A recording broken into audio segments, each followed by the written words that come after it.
আজকের ভিডিওটা সবার জন্যে না বন্ধুরা, সেই সব পাবলিকের জন্যে যারা মনে করে যে সারাদিন মনে হয় এরা রিলস করে, শুয়ে থাকে, ফটো আপলোড করে, এত ফটো তোলে, এই সব করে, বাড়ি বসে কাজকর্ম করে না, সংসার করে না। তো তাদের জন্য এই ভিডিওটা।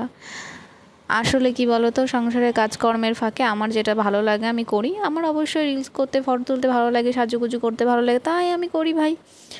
তোমরা পারো না, তোমাদের সময় নেই, বা তোমরা সাজতে পারো না, বা তোমরা দেখতে খারাপ হতেও পারো, সেই জন্য তোমরা করো না। তো তাদের জন্যই এই ভিডিওটা। তো দেখে নাও, মাছ মাংস কীভাবে পরিষ্কার করতে হয় তোমরা হয়তো জানো না, কারণ ওই লোকের পেছনে কাটি করে বেড়ালে কাজকর্ম কী করে শিখবে। তো সেই জন্যই তোমাদের জন্য ভিডিওটা। দেখো, মাংসটা আমি আগেই পরিষ্কার করে নিয়েছি, এখন মাছের আঁশগুলো আস্তে আস্তে ছাড়িয়ে নিচ্ছি।